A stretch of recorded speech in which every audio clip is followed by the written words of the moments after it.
صحیح بخاری میں ہے حضرت سلیمان علیہ الصلاۃ والسلام کی 100 بیویاں تھیں. حضرت سلیمان نے قسم اٹھائی کہ میں اپنی 100 بیویوں سے آج رات ہم بستری کروں گا اور ان سے 100 بیٹے پیدا ہوں گے اور 100 بیٹوں کو اللہ کے راستے کا شہسوار بناؤں گا, مجاہد بناؤں گا.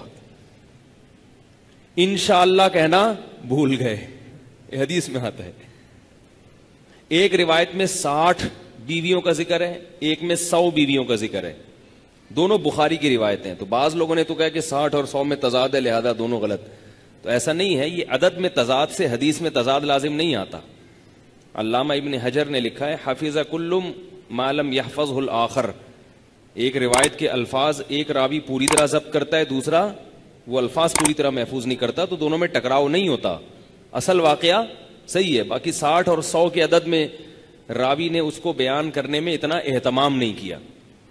تو وہ کہتے ہیں کہ جو 100 کی روایت ہوتی ہے نا ایسے موقع پر وہ لی جائے گی, کیونکہ وہ جو کم عدد بیان کرنے والا وہ احتیاط کے پہلو کو نظر رکھ رہا ہے. تو اب 60 اگر ہوں یا 100 ہوں, سلیمان علیہ السلام نے قسم اٹھائی کہ میں اپنی 100 بیویوں کے قریب جاؤں گا اور اللہ اس سے 100 بیٹے پیدا کرے گا اور 100 کے 100 بیٹوں کو میں اپنے اللہ کے راستے کا شہسوار بناؤں گا, مجاہد بناؤں. ان کے نسل بڑھانے کے یہ جذبے تھے, نسل بڑھے نسل.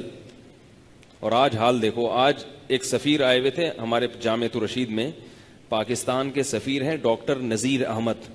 33 سال پاکستان کے سفیر رہے ہیں. وہ لاہور کی یونیورسٹی کے بڑے بھی ہیں. وہ جتنے بڑے بڑے حکمران ہیں ہمارے, ایوب خان, بھٹو, ضیاء الحق, جنرل مشرف, جنرل راحیل, ان سب کے ساتھ ان کے بیرون ملک دورے ہوئے. بڑے قابل آدمی ہیں. تو انہوں نے یہی بات بتائی جو میں چیختا رہتا ہوں, مولویوں کی باتیں تو سمجھ میں نہیں آتی نا, چلے ان لوگوں کی رپورٹ ہی پر یقین کر لیں. کہہ رہے تھے کہ پاکستان میں 1983 جو تھا نا, 83 میں پاکستان میں جوانوں کا ریشو بوڑھوں کی نسبت زیادہ تھا اور بہت اچھا ریشو تھا. کمانے والے زیادہ اور کھانے والے کم. اس کے بعد یہ ریشو آہستہ آہستہ آبادی کم ہو رہی ہے, گر رہی ہے, گروتھ ریشو کم ہو رہا ہے.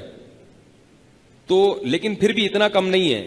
تو یہ آبادی چند سالوں تک بڑھے گی, لیکن رپورٹ یہ کہ آہستہ آہستہ پھر کم ہونا, یعنی گروتھ ریشو زیرو ہو جائے گا. جب زیرو ہو جائے گا, کیونکہ جس طرح سے یہ مہم چل رہی ہے نا بچے کم اچھے, تو فیوچر میں پاکستان بھی کبھی وہی حشر ہوگا جو سویڈن اور جاپان کا ہوا ہے.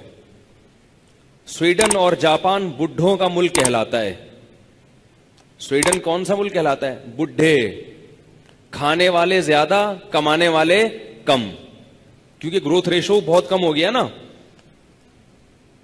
اب ہم اور آپ 20 سال کے بعد کس میں آئیں گے؟ 20-30 سال کے بعد بڈھوں میں آئیں گے کہ نہیں آئیں گے؟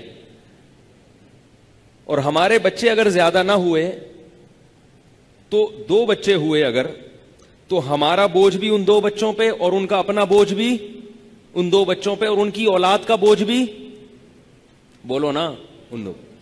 اور اگر یہ ریشو بڑھ جائے تو جب آپ بوڑھے ہوں گے تو آپ کا بوجھ ڈیوائیڈ ہو جائے گا زیادہ افراد پر.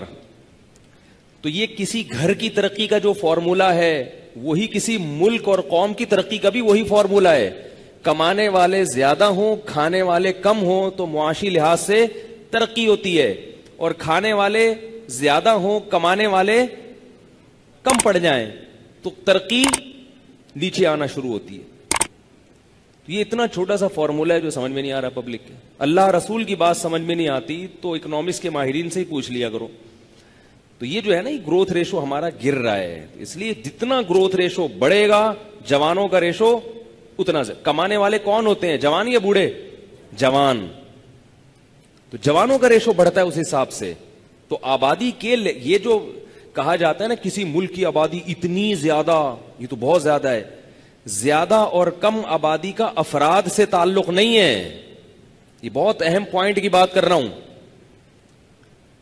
مثال کے طور پر کسی گھر میں 20 آدمی رہتے ہیں اور کسی گھر میں 4 آدمی رہتے ہیں. اب آپ یہ نہیں کہہ سکتے جس گھر میں 20 رہتے ہیں وہ تو بہت زیادہ ہیں, وہ کہاں سے کھاتے ہوں گے, کہاں, وہ تو ان کی تو خوراک کا خرچہ بہت زیادہ ہوگا, وہ تو غریب ہو جائیں گے. اور جس گھر میں 4 رہتے ہیں وہ غریب نہیں ہوں گے. نہ, جس گھر میں 4 رہتے ہیں اگر اس میں کمانے والے زیادہ اور کھانے والے کم ہوں تو وہ 4 ہو کے بھی مالدار بن جائیں گے, اور اگر جس گھر میں 4 آدمی رہتے ہیں اس میں کھانے والے زیادہ ہوں کمانے والے کم ہوں تو وہ تھوڑے ہو کے بھی کیا ہو جائیں گے, غریب. اور جس گھر میں 20 افراد رہتے ہیں اس میں اگر کمانے والوں کا ریشو زیادہ ہو اور کھانے والے کا ریشو کم ہو تو وہ 20 ہو کے بھی امیر ہو جائیں گے. یہ فارمولا ہے. تو ہم پتہ ہے کیا دیکھتے ہیں, ہمارے ملک کی آبادی 20 کروڑ ہو گئی, یہ 20 کروڑ آبادی کیسے کھائے گی, کیسے کمائے گی. او بھائی 20 کروڑ سے کچھ نہیں ہوتا, 20 کروڑ کیا 40 کروڑ بھی ہو جائے, یہ دیکھا جائے گا جوانوں کا ریشو کم ہے کسی کنٹری میں یا زیادہ ہے. جوانوں کا ریشو زیادہ تو وہ سونے کے نوالے کھائیں گے وہ. اب سویڈن اور ڈنمارک میں پتہ ہے نتیجہ کیا نکلا ہے. ڈنمارک, سویڈن, جاپان, یہ لوگ چونکہ پہلے اتنی ترقی کر چکے ہیں کہ اب یہ پینشن کھا رہے ہیں بیٹھ کے. بعض دفعہ ایک آدمی اتنا کما لیتا ہے کہ بڑھاپے میں وہ پینشن پہ چل رہا ہوتا ہے. تو ان لوگوں نے اتنی ترقی ماضی میں کر لی ہے کہ اب اس بڑھاپے کی وجہ سے ان بالکل تباہ نہیں ہوئے, لیکن تباہی شروع ہو چکی ہے. اگر انہوں نے وہ ترقی نہ کی ہوتی نا تو یہ تو بالکل ہی کشکول لے کے گھوم رہے ہوتے دنیا میں. اور اگر انہوں نے کا گروتھ ریشو بڑا ہوتا, آبادی کا ریشو ان کو بڑا ہوتا تو ان کی ترقی اس سے 10 گنا زیادہ ہوتی. اب سویڈن میں انہوں نے بتایا کہ یہ قانون بنا دیا ہے کہ 60 سال کی عمر ریٹائرمنٹ کی نہیں ہے, 75 سال میں بندہ ریٹائر ہوگا. کیوں؟ کمانے والے کم ہو گئے نا, تو اب انہوں نے کہا یہ 60 والوں کو 75 سال تک ان سے کمواؤ. تو یہ مصیبت کی بات ہے یا نہیں؟ بچے کم پیدا کر کے ٹینشن کم ہوئی ہے یا بڑی ہے ان کی؟ بڑی ہے. اس لیے بار بار کہتا ہوں جو اللہ اس کے رسول کی تعلیمات ہیں ان کی تعلیمات کے مقابلے میں یہ جو جدید طبقے کی نئی نئی چیزیں مارکیٹ میں آ رہی ہیں ان کو دیوار پہ اٹھا کے دے مارا کرو. یہ خدا اور اس کے رسول کا مقابلہ نہیں کر سکتے. نہ آپ کا گھر ترقی کرے گا اگر گروتھ ریشو کم ہے, نہ آپ کا ملک ترقی کرے گا.